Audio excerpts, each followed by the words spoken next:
Good morning, everyone. Bill, would you mind closing the doors, please? Thank you. Happy Rotary Thursday. Good to see everybody here in person. I know we've been doing virtual for a little while, so it's nice to see a lot of smiling faces this morning. We're going to go ahead and call the meeting to order. Can everybody hear me on the Zoom side? Yes, we can hear you. Perfect. Let me know if you can't hear me, and I'll try to get closer to the microphone. All right, we're going to go ahead and start with the invocation. I think I heard you there, Melissa, saying you can hear me. So I think you're going to lead us in the invocation this morning. So perfect timing. So if you don't mind. Sure, let us pray. Dear Father, we humbly come before you with grateful hearts today. We are just full of praise for all the good and perfect gifts that you give us. We ask for you to be with us all today and to be a light to others, both individually and through our club. We ask you to be with our community, our state, and our nation today, Lord. And we just thank you again for all of your good gifts. In Jesus' name we pray. Amen. Amen. Thank you, Melissa.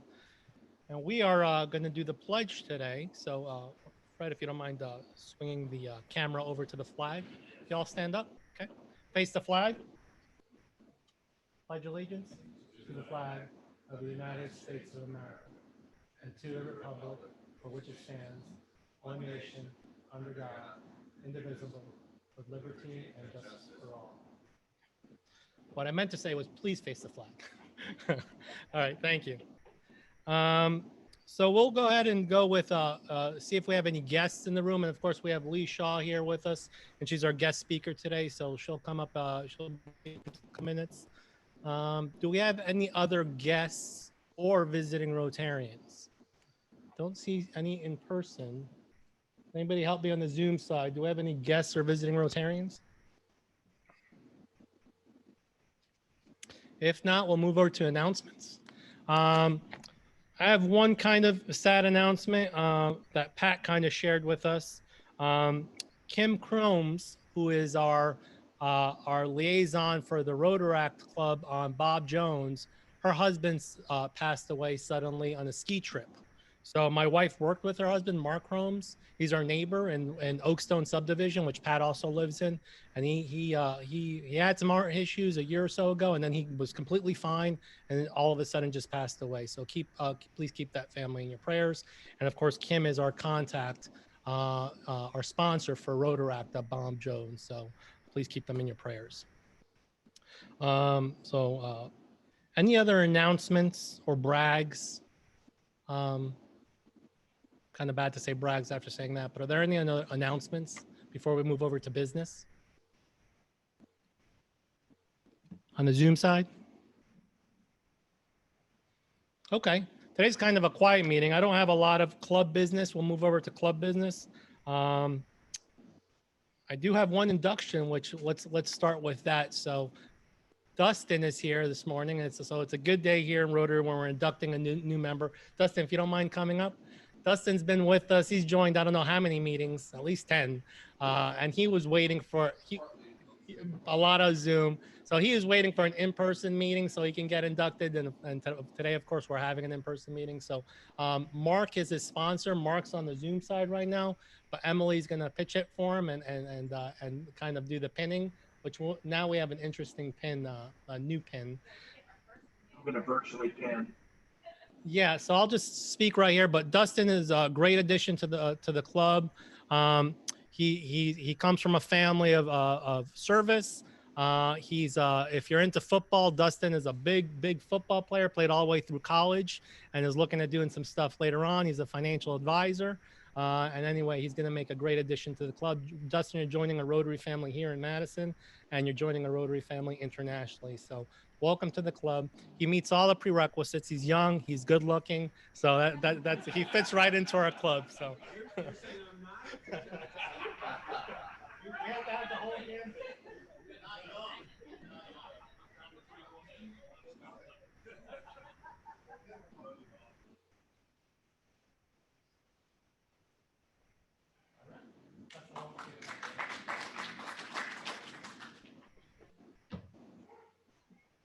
Okay. Is there any other club business before we move on to my slides, and then we have Lee start a program? The only thing I was thinking of is we are going to help a little bit with the Mardi Gras. I got to follow up with the executive director of the senior center. I think they were planning to do a kind of a drive-through thing. Normally we participate and we cut the cake and we hang out with them for a while and we help in any way we can. But I think this year they're just looking for some help with a drive-through festivity kind of thing. So I'll follow up and let the club know what we have planned for that. Fred, if you don't mind pulling up my slides.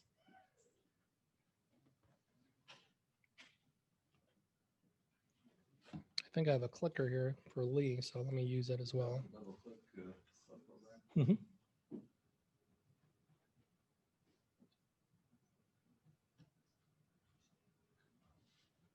So I'll go ahead and get started. So the first thing on my slide is just the big Rotary news. As Fred pulls that up. So many of us know Mary Grace Evans. So I know one person on the Zoom that knows Mary Grace very well, Margie Phillips. So Margie's Mary Grace's daughter. Mary Grace was just selected district governor nominee designate for 2023-2024. So she'll be our future district governor. I work with Mary Grace. If you don't mind going to the next slide, Fred. Or I could do it. I work with Mary Grace at Redstone Federal Credit Union. If you know her, you know how awesome she is. So she is going to be a fantastic district governor. So I just wanted to share that good news with the club. And she's with Greater Huntsville. So we'll move over to birthdays and anniversaries. We do have a couple of birthdays over the next week. So Karen's birthday. Karen, I don't know if she's on the Zoom with us, but she'll be having her birthday on the 22nd. So tomorrow. So happy birthday, Karen. I can look over here. Ronnie LaCroix, which is Gail's husband, will be having a birthday on the day after that, on the 23rd. So happy birthday to Ronnie. Manuel, who I saw on the Zoom, you're having a birthday soon too. So happy birthday, Manuel. Congratulations. And Patrice, John's wife, Patrice O'Donnell, she'll be having a birthday on the 27th. So happy birthday, Patrice. So a couple birthdays, anniversaries to celebrate there. And last but not least, just what does it look like over the next week or two? Lee is with us again today, so we're looking forward to that. Kids Kingdom will be next week. There's a project going on enhancing, expanding Kids Kingdom. Again, John O'Donnell is involved with that, so we'll hear more about that. Sunset Club meeting on the 2nd, and then Cairo's Prison Ministry after that. So that's kind of upcoming programs. Anything else before we turn it over to Melissa to introduce Lee that I'm forgetting? Okay. Melissa, I think you were going to introduce Lee this morning. Yes. Okay. Please go ahead. Okay, well, we are very excited to have Lee Shaw with us today. She has lived in Madison County for about 15 years, and she's no stranger to community service. She's been involved in many civic organizations in town, but she's here to talk today about her new position as the Development Office Coordinator of Madison County School System. So, Lee, we would love to hear from you today.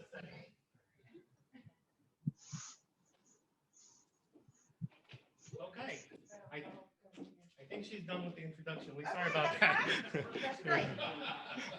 That is great. Okay, sorry. I am clumsy and I will trip. All right. Everybody good on Zoom? I guess I can take this off. Good. Hi, Lee. Miss you. Okay. All right. Well, thank you so much for having me this morning. I am just delighted to be here. When Bill invited me to come, I said, of course. And then when he said it was in person, I said, yes. And I said, I put on lipstick, y'all. I hadn't done that in a year, but it might not be here anymore. It's probably all over my face, but I'm very excited to be here and share a little bit about Madison City Schools. Dr. Nichols is here with us this morning. And so he knows that I'm a talker and I will talk and talk and talk. So I told Bill, I said, I got to do a slide deck to keep me on track because I'll just get to going and we'll be here till 10 o'clock and he'll be calling me going, why aren't you at work? And I'm like, well, I'm talking to the Rotary. And still, it's been 3 hours, Lee. So I'm thankful to be here. And thank you, Bill, for having me. We have worked together in different capacities for about a year and he's such a community servant. And I'm just thankful that he's in our community and you all are in our community.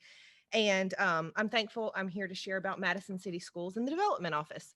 So I always like to give a little background just so you know a little bit about Madison City Schools. My husband graduated from Bob Jones in 1996, and we moved up here about 16 years ago before we had kids. And I thought I knew everything about Madison.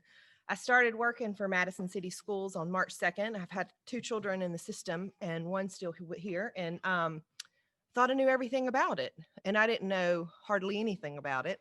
And so I like to share a little bit of background just so you know kind of a little bit about the background. Our vision is to empower students for global success. And if Dr. Nichols has anything to do with it, he will add ALL in there, because as we work with Madison City Schools and all the kids in our community, he wants to make sure that everything we do supports every child in our system.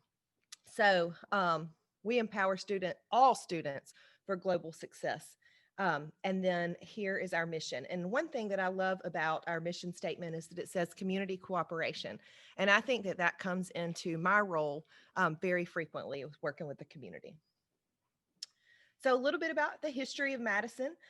We were part of the Madison County school system, and we split away in 1998 and became our own school system.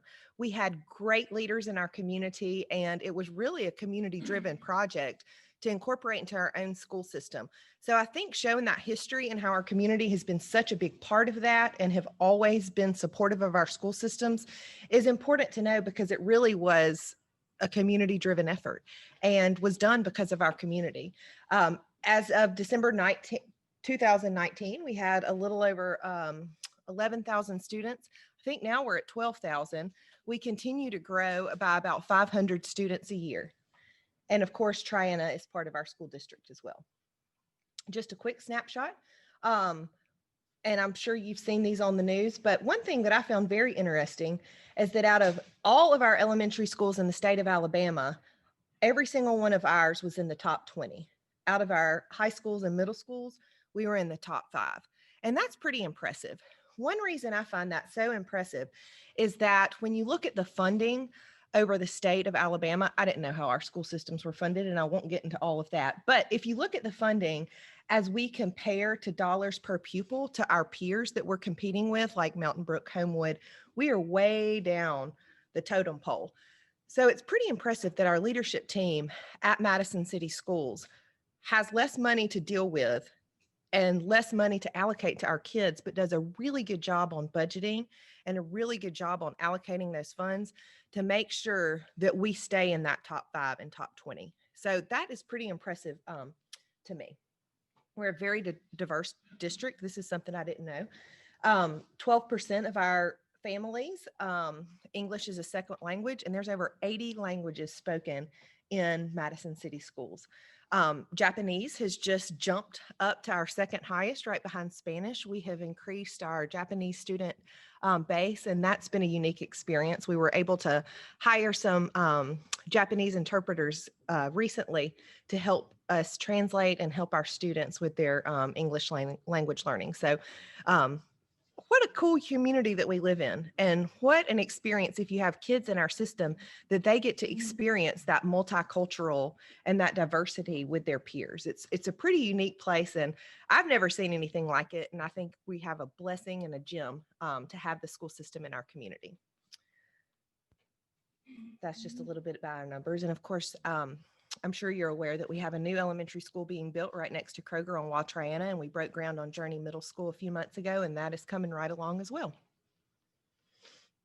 So here's where community support comes in. So now that y'all know a little bit of history, I want to tell y'all about a few programs that we've started. And like I said, Rotary has been awesome to Madison City Schools so far.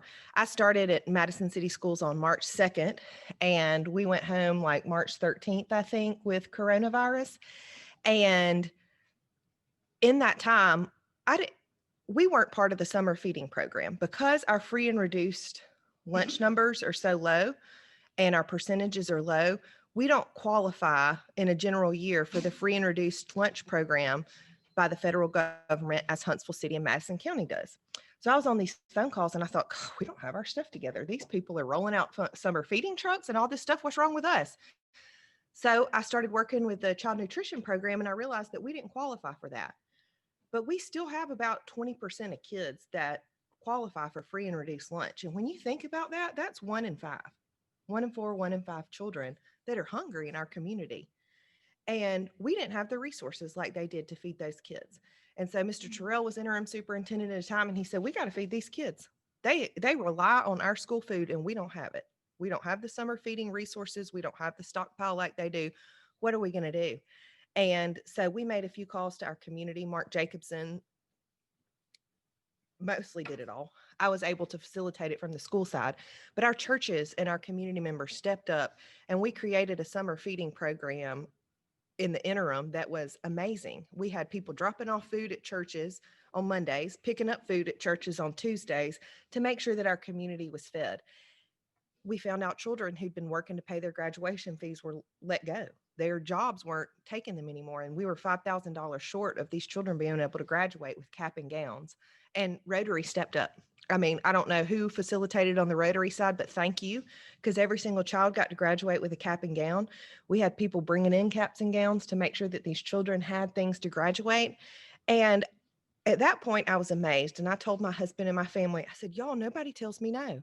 I mean, I might be annoying, but like nobody tells me no. And it's because they have a heart for our kids and a heart for this community. And it has really been such a blessing. So we came out of the gate kind of shooting from our hip. We had a pandemic and all this stuff. And as we learned a little bit more about what our students need and what our strategic plan is going to be as a school system and where we're headed as a school system, we wanted to firm up some programs to make it where the community can give. And we have a community support team. And when we find out about a need of a child that's homeless, we have homeless kids in Madison. I didn't know that either. And when we have a kid that's homeless and there is a need, I know who to call, and y'all know what we need. And we can bridge that gap to make sure that we meet the needs. But I don't only want to talk about the children and the community that has a deficit in their resources. We also have huge goals as a community. And as I mentioned, with our budgeting being the way it is and our funding being less than, some of our competitors, our instruction team and our chief academic officer and Dr. Nichols have big dreams for our schools. One of the things they mentioned recently was to work on having all of our elementary teachers trained in the Orton Gillingham method. I don't know if y'all have any experience with dyslexia, but it is a phenomenal program for dyslexic students. 1 in 4 again are dyslexic on a national average. But not only is it good for those students who struggle with dyslexia, it's good for every child. And so that is what Dr. Nichols says. When I come and bring him a project, he said, is this for all students? Is this for all students? And so I think that is so visionary and so important that everything we do and that we're trying to do is for every child. So not only do we want to help those who are less fortunate than we want to help those who are just as fortunate and make sure that it affects every child. And we bring our entire school district up. So one program that we have started is called Honoring Your Educator. And that is where parents or community members can make donations to a child's teacher. It comes through an online portal that we have on our website, and the teacher gets the funds that are donated to her in her classroom account. So we hear all the time about teachers spending their own money to buy classroom supplies and things like that. And this is a great way, if that's something that speaks to your heart, to honor our educators. We also started a Supporting Our Students Fund, and this was birthed out of children not being able to afford their cap and gown. And we find needs all the time where there's club dues that can't be met, or a child wants to go to robotics camp or things like that. And this is really those one-time needs and not a handout, but a hand up to help that child out to be able to get where they need to be. We launched this in December. It was our annual campaign, and we'll launch it every December. And then throughout the calendar year, teachers or counselors can apply for a grant, so to speak, or for funding on behalf of that child. So, so that is a need that we have. But most importantly, I wanted to talk to y'all about Partners in Education today. And Partners in Education is a program that Dr. Nichols worked with some in Decatur. And I think for our first meeting, he said, well, why don't you just build up partners in education? And I said, what? And he said, partners in education. Surely we have it. And I said, I don't think so. And so we did a pilot launch at Rainbow Elementary. And the goal of this program is to connect businesses with our local schools. One thing that I found is that we grow so quick here and schools pop up so quickly. I mean, think about having 12 schools to be Madison cities in what, 20 some years. I mean, that was just rapid growth, and the increases are great. And same thing with businesses. We have new businesses come in, we have business owners come in, and we don't know them that well because we're young and we're new. So Partners in Education is a plan where we bridge our local community and local businesses, large, small, corporate, with our local schools. There is a financial commitment, but that's not what it's about. It's about the relationship and working together with local businesses to partner with our schools to teach them something. Rainbow Elementary, like I said, we did a pilot this year, and their focus was outdoor education. We have to be outside a lot. We have to space a lot. So they worked with the local businesses who partnered with them on building up their classroom, outdoor classroom, and it is planned to be certified this May. So that's what the partners came together with the school, talked about the importance of learning outside and doing different things outside. One of the companies that helped out is a veterans supportive organization, and so they're doing a wingspan wall, and the wing's going to be an eagle because that's something that's important to their company. But not only does the company help the school helps the company. So for Veterans Day, they let the school know what the veterans that they support would need. And so the school wrote letters and did a pajama pant drive and a sock drive to help the veterans. So really creating that partnership and letting the business educate our schools on what they need and teaching our schools and our kids something, but also on the flip side, allowing our schools to help them out as well. I love Dr. Nichols' example. He was 3M Indicator was his partner. And I believe, correct me if I'm wrong, there was their big company goal was organization and leadership and things like that. So one of their partnerships was that they gave every child in Decatur High School a planter. And then I think the kids at Decatur went to 3M and planted flowers at their front doorstep. So really that collaborative and connective community, because our businesses are such a big part of our community and we want our kids to graduate and go off, but it'd be nice if they came back and raised their kids here too and were great employees for you all. So that is something that we really want to ramp up in the coming year and help with. So that is all I have for today. I hope I stayed on track. There is my contact information. I am happy to connect you all with what your interests are. Anybody who is interested in the school system, please send them my way, and I'm happy to connect them as a volunteer when we can have people back in schools or as a partner in any shape, form, or fashion. Bill asked me a question earlier about our relationship with the Schools Foundation and the Raise Your Hand campaign. The Schools Foundation is run by a board and an executive director who supports us wonderfully. And their role with our school system is to support all three school systems. So one of their big initiatives is national board certification. So any way we collaborate, we try to help them get the word out. If Elizabeth wants us to speak about something or help spread the word on that, we certainly do. But they are responsible for ensuring that all of our teachers who'd like to be are national board certified. So we heavily rely on them support. They also help when large companies want to give to all three school systems. They help facilitate that by working with the company. And on my end and the school system's end, we write up exactly what we need. So she's kind of our conduit on things like that and does a great job to support our system. Does anybody have any questions? When you said support, do you have a program where a family can support a student that needs help? Yes. Kind of like be their adopter. They might be a freshman, and then follow them through each year, like helping them with fees or caps and gowns, and be that child's sponsor. Mm-hmm. And Lee, I'm sorry, you may need to repeat the question. Sure. Okay. And tell me your name. Bob. Okay, so Bob asked if we have a program that you can start with a child, let's say in ninth grade, and support them throughout their tenure. That would fall in our supporting our students fund.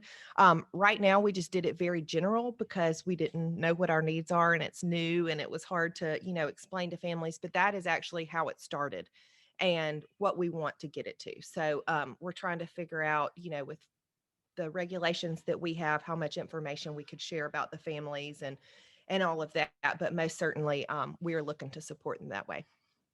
And the same with the teachers, correct? Mhm. If you want to sponsor a teacher to Mhm. help them. Yeah. Most certainly.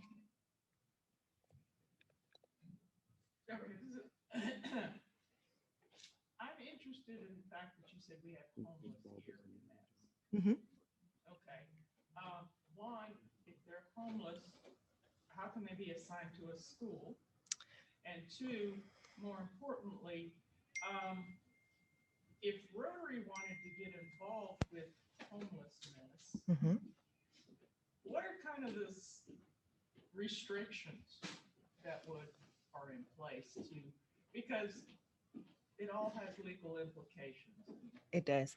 And so sometimes the child is considered homeless if they have a house fire and they have to go live in a hotel, or if they can't pay their rent. So I should have clarified, it's not necessarily that we have people living outside the YMCA or children like that on the street, but they have had some sort of circumstance that they don't have a stable home to live in. So they might be bouncing from family to family to family to family. They could have had a house fire. They could have had a flood, tornado, you name it. They could be living in the hotel, and that's considered homeless. We do have a homeless benevolence fund. So if things like that happen and a child has been, all of a sudden displaced because of a fire, or the parents couldn't make rent or whatever, we do have that fund, and where we can go buy them a week's worth of clothes to get them started. Or if they needed, something for school based type thing, basic needs and school based items, that we are able to go and take care of that.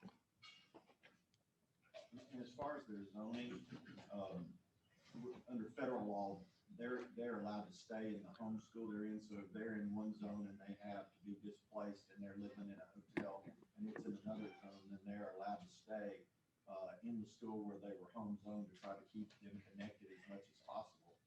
And so the school system works transportation wise to pick them up and make sure they still have transportation to their home school. So I don't know if everybody on Zoom heard that, but if a child is displaced and they're moved to another zone, they are allowed by federal law to stay in their home zone to try to keep them as connected as possible. And we transport them to and fro to make sure that happens. The question here is Oh, sure. from Mark Highsmith. When does small business need to reach out so they can work in this program? They can reach out now. We kick off every August, and we will never turn down money, ever. But seriously, the program does begin in August. So we will start cultivating small businesses and large businesses now. And we do that so it runs concurrently with the school year. We have a nice breakfast in August. And hopefully when we gather in larger groups, one day, someday, we'll do a big end of the year celebration and possibly have a State of the Schools by Dr. Nichols, just specifically for Madison City, and have some larger events, because we want y'all to be a part of us. I mean, we are all one. We are one community, and we, are one school district, and we want the community to be involved, and we want to be involved with y'all and know how we can help, because we have great young minds and great young people, and they like to volunteer and they like to give back, and we want to make sure they're plugged in. Computer stuff. Yes. Yes. Okay, we're gonna send them to Arts House. Okay. Okay, we can do that. I have another question here. Uh-huh. From Dave Bailey. How can we donate to either fund that you described? So it is on our website, madisoncity.k12.al.us, and I can send a link to Bill if he wants to share it as well. I was surprised that 1 in 4 have what, dyslexia? That's a national statistic. Yeah. Oh, how do you determine that? Well, now there's a literacy act from the state of Alabama, and we start testing in probably first grade to see if there are any barriers to reading or any signs that show dyslexia. And our system does a phenomenal job of making sure they have a reading intervention plan, and we have reading specialists at every elementary school. We have a program called Spire. I mean, it's really phenomenal. And if you talk to any dyslexia specialist in our state, they're like, Madison City's the place to go. I mean, it's really a phenomenal program. And I think that that just shows you how innovative they are, because yeah, it's good. It's the best in the state, but they think we can be better, and we can. And so they're looking to take it the next step, which requires funding. So, that's what the things that I write grants for, and reach out to businesses for if they're passionate about, because yeah, we're meeting the check marks. We're doing what the state requires, but what can we do that's better? What can we make sure that not just the children who have the reading issues are being pulled from class and getting the extra tutoring, but what if we trained all of our teachers and everybody got that all day long? That's a different method of learning. How awesome would that be? So they kicked that off last year and trained 30 teachers in math. And so that's just one of the many examples that's fresh on my mind, because I have a grant due next week for it. We hope to train 190 in reading this summer and another 60 in math. So there's about 500 elementary teachers. So our goal is to train all of them in the next 2 or 3 years. Yeah. So, I mean, that's just one example of that, the state put in a literacy act and they tell us that we're going to do X, Y, Z. And so we most certainly do X, Y, Z, but let's do A, B, and C and step it up even a higher notch. And Dr. Nichols said, so elementary, but what about middle school and high school level, where we have the kids that are dyslexic in middle school and high school level? Oh, they're looking to that too. So We feel like starting in the elementary, and that we have reading specialists, and that would free them to do more work in the middle school and then eventually go through the middle school and teach. But we do believe that a lot of the issues that we face in middle school are because we can't address them early enough. So we're going to try to do both of those. We would have had 200 or 300 trained this year if it hadn't been for COVID. So we're trying to get back on track this summer. You'll have to repeat that, Lee. Yes. So the question was, what about middle and high schools? And Dr. Nichols, we were on track to have 200 to 300 trained by this time, and we were backlogged because of COVID, but they are hoping that we train elementary first, because a lot of the problems that we see in their secondary schools, middle and high, could have been resolved properly or possibly if we had training in elementary. And so once those teachers are trained, it'll free up our reading coaches to focus on the secondary schools. A few other projects that we've been working on that are aesthetics, I guess you could say, is we have a new flag coming to the flagpole, thanks to Steve Haraway and some Larry Vanoy. And so looking at projects where we were at a high school, and I think it was Dr. Nichols was like, God, that flagpole's pretty. And we've got a beautiful new flag up there. And I went to our flagpole and I was looking to see if we could find the flag. And so even looking at things like that, that could take us to the next level. A Jumbotron is on our list. If you go to any stadium, tell them. If you go to any other high school football stadium, they have the big Jumbotron and its lights. And so ours is a little outdated. Well, the state doesn't give you money to do things like that. So we'll be doing projects like that. And so anything that y'all see that we need, let us know, because we are open to looking at it and making it better. So we have a safe and happy place that our kids are proud of. And when other schools come here, they are like, wow, that's an awesome school district. So instruction is super important. Of course, that's what we're here to do, is educate our kids. But we also want to make sure that they are supported as a whole child, not just in the academic side, but they are supported emotionally, socially, in whatever their interests are. So that's important to us. Emily, or somebody had a question, I think. So schools are important to us in Madison, and I have a 7-year-old in second grade in Madison. I know test scores are also important to us, and I know the pandemic is an issue. Do we see any issues with upcoming test scores, not just from us, or what's the concern from the schools? Just, I know My son was learning virtually for the first 6 months. I know he Mhm. fell behind, and that's why we sent him back to school. Sure. I'm sure he's not unique to that. So Yeah. Is there discussion around test scores? Dr. Nichols can probably answer that better than I can, but I will tell you, I know that in some of the funding that we're going to get in the second round of CARES Act, that was top of the list to look at on what programs we can offer to catch these kids up and to help them throughout the summer. But I'll turn it over to the expert. Now, it is a concern. It's a concern for Nick Saban to get recruits, yes, and it's a concern for us. And it's a concern across the state. There are large numbers of kids. We've seen it. We can't hear him very good. Come on. Yeah. And now we're really going to be late to the No. office. I'm just kidding. He's quick. He's in and out. The question was, are we concerned about test scores? And the answer is yes. Across the state, we have a large number of kids that are missing. You probably read that in the paper, that are not here this year. And we've got that here. A lot of folks chose, due to the pandemic, to homeschool kids, larger, a couple of hundred more than we normally look at. So we're concerned about what's happening there. We're concerned about this loss of learning that we know is happening. D's and F's in percentages of grades across our system is up. So we know there's some issues. So the federal government is sending additional COVID relief money. Part of that is for education. Somewhere between 50 and 80 million dollars will come to the state. The governor has control of that. Hopefully we'll get a good portion of that and use it for additional summer learning and catching up. The word out of the federal government is they may postpone spring testing. That is different for every state then.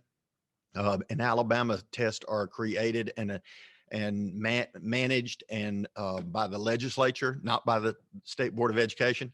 So for Alabama to not give a spring test would require action of the legislature. Not sure we'll see that. We've asked to give the test, but not to use them in the grade card. We think it's punishment to especially rural districts where this pandemic has probably even had greater effect, but we want them as measures that we can use. I don't know if we'll get that or not. It's like I told somebody the other day, I could probably go to bed at night and lay my head on the pillow and not worry near as much. But I've been in a district where I had 62% poverty. And those kids, and as I talk to my fellow superintendents around the state in these districts where they have a lot of poverty, a huge portion of those kids have not come back to school.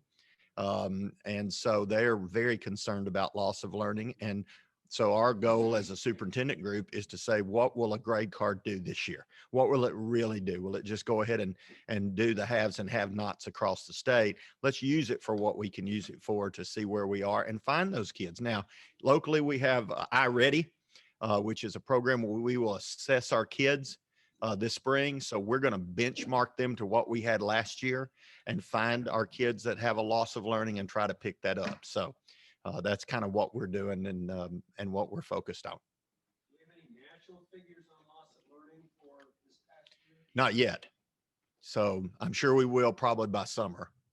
There are school districts across the country that have yet to come back.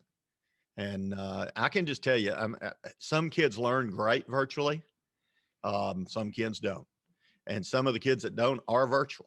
And that's a choice the parent made. But we're just going to have to do our best to catch them up when they come back. We're very concerned about that. A follow-up to the question, has there been any talk for the college, the graduating seniors and ACTs, SATs, and how are they going to assess, hey, I'm going to pick this child over this child when we have almost 2 years of They made a waiver. The question was about colleges and ACT, SAT. The SAT board just came out with an announcement that their subject matter tests are going to be waived and they're no longer going to do the writing assessment on the SAT. Part of the reason is because they think the colleges are doing writing assessments. My daughter had to do a writing sample for every university. As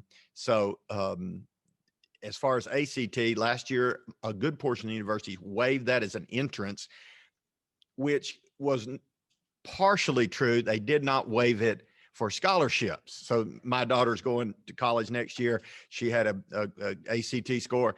Yes, they might have accepted her looking at her grades or whatever she had, but not for the scholarship. So we've had to do a lot of communicating because people thought, hey, you don't have to have that, but there's still that conversation this spring about waiving it. We're still giving it. Let me just tell you, we had to shut down for 2 days at Bob Jones when the boiler went down and we weren't sure we could give it there. And I promise you, people are still worried about the ACT. I'll show you the emails, and we got it back. So we put heaters in every room. I thought I was going to be over there stoking the fire myself, but we got it back. And so, it is still important, and it's still a measure that we look at, and we still look at those scores. So.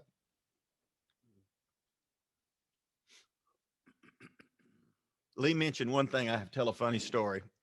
3M was our partner in education. They still are. They started in 1994 in Decatur at Austin High School, and they've been the partner since 1994. I became the principal in 98. And I took a group of kids out to the 3M site and planted red tulips. That's their color, red. And we had never really done anything for them. They had done things for us. We hadn't really. So we had a group of students from our developmental program, and we thought it would be great. And we bought 300 tulips, and we go out there, and the young principal's out there, and he's fired up, and the lady, and we start to put those tulips in the ground. And one of our students walked over to me from the developmental program and said, "Mr. Nichols, you're putting them in the ground upside down." And we said, "No, we're not. This is the way they go." And so we did plant them exactly the way that the principal and the teacher said, and none of them bloomed. So every time I see a red tulip, I think about that student who told his principal, "You're doing it wrong," and he didn't listen. And so I do that. I don't plant tulips anymore. I'm just gonna tell you. Or I get a kid to help me. That's it. But thank you so much. Thank Lee.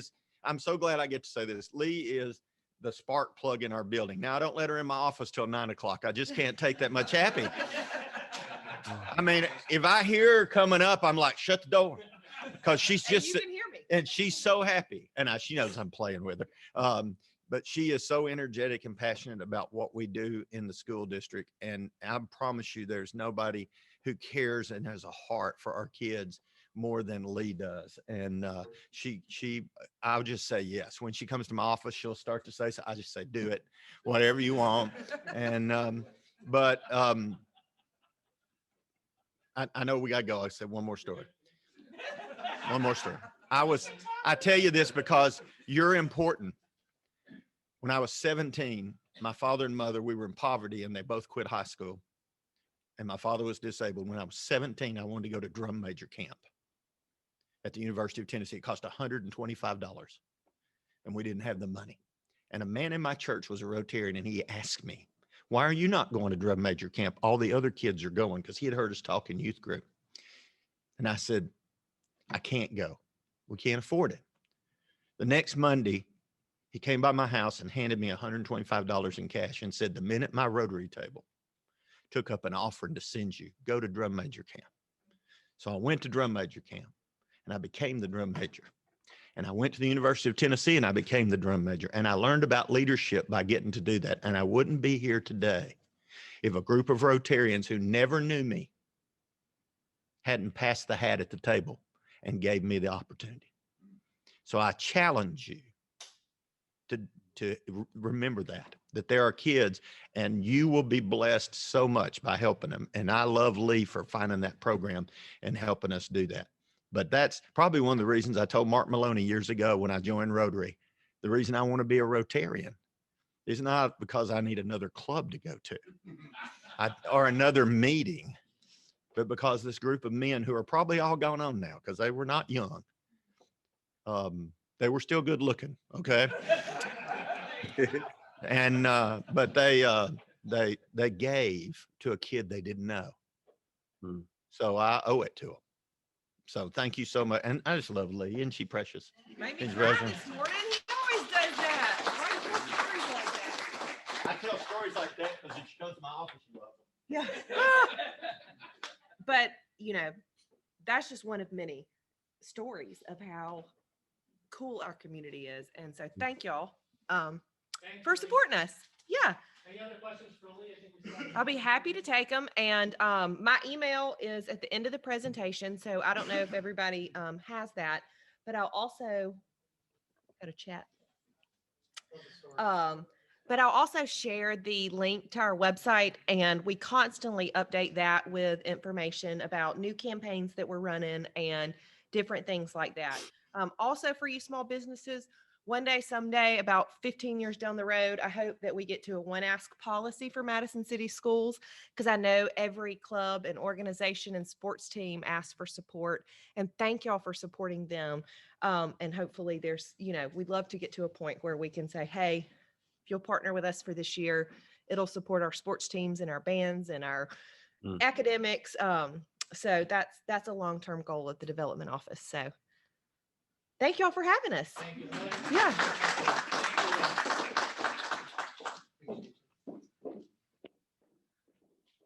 Okay, I think we're right at time. Lee, you know where to find us when you find those needs that maybe we can pitch in for, and Dr. Nichols knows how to find us too as a Madison Rotarian. So with that, we'll go ahead and end with the four-way test. If you please stand. Of the things we think, say, or do, first, is it the truth? Second, is it fair to all concerned? Third, will it build goodwill and better friendships? And fourth, will it be beneficial to all concerned? Thank you all. Have a great Thursday.